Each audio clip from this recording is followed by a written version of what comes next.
suis installé dans cette toute nouvelle Cadillac XTS, mais je ne vais pas vous parler de la voiture. Je vais vous parler du système d'infodivertissement entièrement intégré. Nous l'appelons le système Q de Cadillac. Q pour Cadillac User Experience ou l'expérience utilisateur Cadillac. Cette série de vidéos porte donc sur les principaux éléments qui permettent à ce système d'offrir une expérience hors pair. Le système Q, c'est la connectivité, le contrôle et la commodité. C'est le plaisir de conduire votre véhicule. C'est la possibilité d'utiliser facilement tous vos appareils adaptés à Bluetooth. On va jeter un coup d'œil aux boutons de l'écran tactile. Comme fait voir, ils sont très gros et très intuitifs, faciles à utiliser et faciles à naviguer dans les sous-menus. Allons-y par exemple dans les réglages. Comme fait voir ici, on a plusieurs possibilités, même au niveau des sous-menus. Tout est facile d'utilisation. Si ce que vous intéresse, c'est d'écouter les nouvelles sur une station de radio AM, bien, vous n'avez qu'à appuyer sur Audio ici et ça va vous amener ensuite à cet écran-là et vous appuyez sur Radio et voilà, vous êtes sur la bande AM. On va voir les différentes caractéristiques de la radio et comment programmer des présélections ou favoris pour vous faciliter la tâche. Mais comme je l'ai dit tantôt, tout est très intuitif sur cet écran tactile de 8 pouces. Il y a en fait 3 façons différentes d'interagir avec le système Q. Vous pouvez premièrement utiliser les boutons de l'écran tactile, comme on peut voir ici. Alors, de plusieurs façons, vous avez différents menus, que ce soit médias ou menu ici. Alors, c'est tous très facile. Ensuite de ça, vous avez la commande montée sur le volant pour les commandes vocales qui se trouvent juste ici à votre gauche et vous n'avez simplement à dire à votre voiture ce que vous voulez que le système Q fasse. La fonction de reconnaissance vocale est très facile à utiliser et tout à fait naturelle. Je m'arrêterai sur certaines des commandes vocales les plus utiles tout au long de cette série de vidéos. Pour ceux qui n'ont pas vraiment d'habitude de ce genre de technologie, ce que je trouve bien de ce système est sa grande facilité d'utilisation.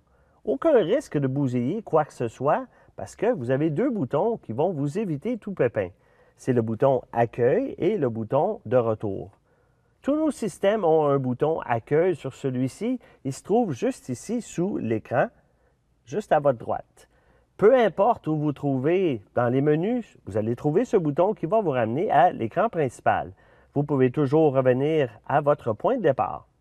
De plus, vous avez un bouton de retour ou back que vous allez retrouver à tous les endroits des sous-menus. Alors, allons-y par exemple dans les réglages et vous allez retrouver le bouton de retour à l'arrière. Le système est très facile à utiliser, surtout si vous vous rappelez de ces 2 boutons.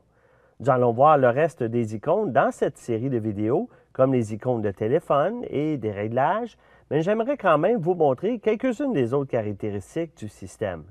Vous avez une autre rangée de boutons à réponse haptique juste ici sous l'écran tactile.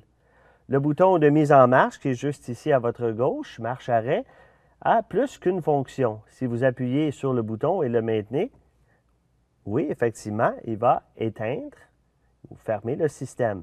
Mais on va le réouvrir maintenant. Vous pouvez l'utiliser pour couper le son rapidement avec une brève pression. Vous avez l'onglet rouge qui est juste ici qui vous dit qu'il est en sourdine. Le bouton du réglage du volume en fait un peu plus lui aussi qu'on pourrait le penser. Vous le voyez ici. Vous pouvez bien sûr appuyer sur la gauche ou sur la droite pour changer le volume graduellement, comme ça. Si vous maintenez la pression, vous pouvez aussi régler le volume en glissant dans une direction ou l'autre, comme ceci. En fait, le système Q fonctionne en gros comme n'importe quel ordinateur tablette. Il est conçu avec la simplicité, la même simplicité qu'un iPad par exemple. Ainsi, si vous voulez changer une icône de place, il suffit d'appuyer dessus jusqu'à ce que le mode édition s'active, comme ceci. Et voilà. Et vous n'avez qu'à tout simplement déplacer l'icône à l'emplacement qui vous convient. N'oubliez pas que le système Q fait partie de l'expérience que vous vivez à bord de votre toute nouvelle Cadillac. Il est là pour rehausser cette expérience. Puis il s'agit sans conteste d'un des systèmes les plus puissants et plus intuitifs sur le marché aujourd'hui, que ce soit dans une voiture ou sur une tablette électronique. Faites-en l'essai, vous verrez vous-même. Même si je vous recommande de visionner toutes les autres vidéos de cette série, quelques minutes dans le poste de conduite et vous allez connaître le système à fond. Profitez bien de tout ce qu'il y a à vous offrir.